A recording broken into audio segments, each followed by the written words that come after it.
కాలంలో సాధ్యం కాలేదా? పేద వర్గాలకు న్యాయం చేసే విధంగా, పేద వర్గాలను ఆదుకునే విధంగా 10 ఏళ్లలో సాధ్యం కాలేదా? అంటే ఒక్కొక్కటి ఒక ఫోకస్గా చెప్పారు. ముందు మనము ఇరిగేషన్ ప్రాజెక్ట్స్ ఎజెండాగా పెట్టుకుందాం, లేదంటే అగ్రికల్చర్నే ఎజెండాగా పెట్టుకుందాం. తర్వాత ఈ విషయాలన్నీ మనం కాక ఇంకెక్కడ ఉంటుంది, మనమే 20-25 సంవత్సరాల పాలనలో ఉంటామని చెప్పేసి ఒక భ్రమ కల్పించారు మాకు. 10 సంవత్సరాలు అధికారం ముగుస్తున్న సమయంలో దళిత బంధు అని తీసుకొచ్చారు. దళిత బంధు సమీక్ష జరుగుతున్నప్పుడు ఎంత ఇస్తే బాగుంటుంది ఒక కుటుంబానికంటే, నేనైతే ₹1,00,000 ఇస్తే సరిపోతుంది అనుకున్నాం. కానీ అడిగితే 3 లక్షలు ఇవ్వండి అని అడగడం జరిగింది. కొందరు 5 లక్షలు ఇవ్వమని అడగడం జరిగింది.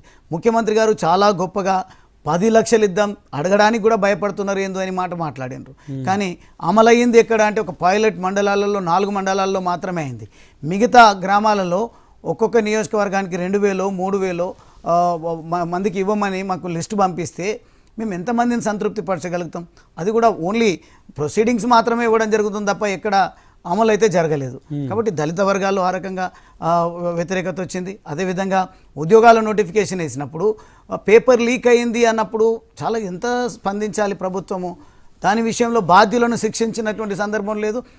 అధికారులను ఒకవేళ వాళ్ళ తప్పిదమే ఉంటే వాళ్ళను తప్పించినటువంటి పరిస్థితి కూడా లేదు. అంటే అన్ని రకాల వాళ్ళు ఏదైతే సామాజికంగా ఆర్థికంగా ఎదగలేరో వారందరూ కూడా ఒక అవకాశం దొరికింది. ముఖ్యమంత్రి గారు మాట్లాడుతున్నారు కదా, తెలంగాణ మనం తెచ్చుకున్నాం కదా, తెలంగాణ రాష్ట్రంలో మన జీవన శైలి మారుతుంది అనుకున్నాం కదా అని ప్రతి ఒక్కరు బయటకు వస్తున్నాం. మేమందరం మాట్లాడినా ఎక్కడ కూడా మేము ఆశించినటువంటి సమాధానం అయితే దొరకలేదు. పేద ప్రజల జీవన శైలి మారకున్నా, దళిత వర్గాల జీవన శైలి మారకున్నా, కానీ డాక్టర్ బాలరాజు జీవన శైలి మాత్రం పూర్తిగా మారిపోయింది. ఒక సాధారణ కార్మికుని కుటుంబం నుంచి జీబీఆర్ కన్స్ట్రక్షన్ అనే ఒక కంపెనీ స్థాపించే వరకు ఎదిగింది. 2014 ముందు బాలరాజు ఆస్తులు, తర్వాత 2014 ఇప్పటికి ఆస్తులు చాలా తేడా వచ్చింది. మీ జీవన శైలి, మీ ఆర్థిక విషయాల్లో కూడా చాలా తేడా వచ్చింది. ఇది కేవలం ఒక బాలరాజుగానే అయిందా, లేకపోతే ఇది ఏమైనా సీక్రెట్ ఏంటో చెప్తే మీ దళిత వర్గాలు అందరూ కూడా, పేద వర్గాలు కూడా బాగుపడతారు కదా? That's what I want to say.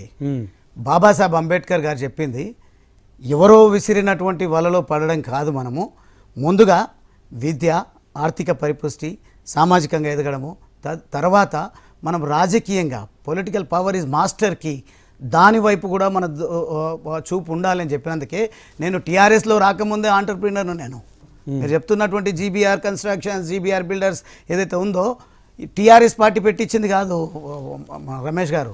అది నేను నా స్వయం కృషితో ఒక మట్టి బిడ్డనైనా అక్కడున్నటువంటి పొటెన్షియల్ని అర్థం చేసుకొని వ్యాపారాన్ని నిర్మించుకొని వ్యాపారంలో స్థిరపడ్డ తర్వాత నేను ఉద్యమంలో చేరిన.